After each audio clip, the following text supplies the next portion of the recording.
Hello and welcome to Adaptation, the ultimate vlog for film adaptations and the original material they're based on. And once again, this includes adaptations that have not actually been created yet. I'm Jennifer Dick, and if you haven't guessed already, the time has come for yet another of our Dreamcasts. This vlog, I get to cast the hypothetical adaptation for the series Apprentie de Merlin, which was my choice for the adaptation that I really wished existed. Apprentie de Merlin is a 4-book series written by French author Fabien Clavel. It retells the stories of the Arthurian legend through the point of view of Anna, Merlin's young apprentice. And it's definitely not the legend you're used to. Now here's where I have confession time. Because, my lovely viewers, I had the hardest time refraining from casting anyone from the BBC series Merlin, even though I love that show to bits. My one rule this time. And now that that's out of the way, off we go. Firstly, as always, the main character. Anna is a 14-year-old thief who gets recruited by Merlin to become his apprentice. And that's just the beginning of book 1. Like, seriously. It happens in, like, the first 3 chapters. And of course, I think here we need an actress whose youth is apparent,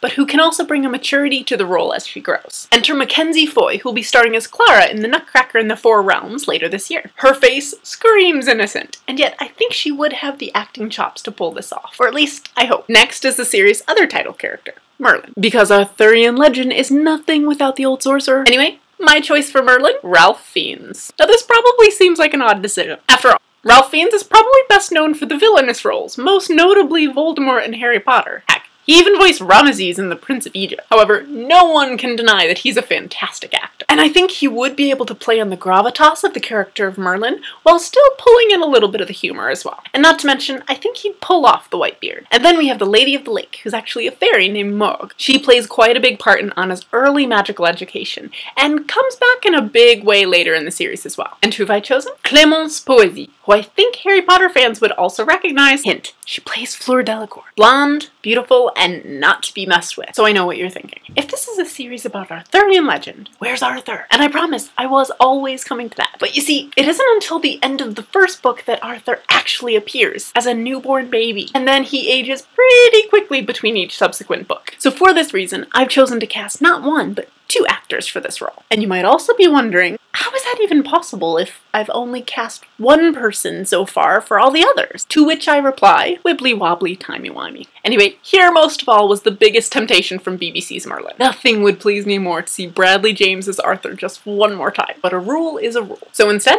I've chosen Joe Alwyn as the teenage Arthur, and then the lovely Dan Stevens as the fully grown King Arthur. I think anyone who's seen the live-action Beauty and the Beast will agree that Dan Stevens has a certain regal air that fits the part quite well. And speaking of regal, the final character deserving a double casting is Guinevere, the Queen of Camelot. For the younger version of this character, I've cast Bailee Madison, most well known for her portrayal of young Snow White in ABC's Once Upon a Time. And for the older Guinevere, how about the older Snow White from the same show, Jennifer Goodwin. Both fantastic actresses, and I've always been in awe of the perfection of these castings. So yes, I'm stealing it, not even ashamed. And those would be my picks for the hypothetical adaptation for this series, but I'm always open for suggestions from the peanut gallery. Please feel free to let me know what you think in the comments below. You can also check out our other social media, including our podcast on iTunes, and don't forget that we will have another vlog released right here in just another couple of weeks. Until then, beware the wibbly wobbly, timey-wimey stuff. Yeah, that kind of got away from me a bit.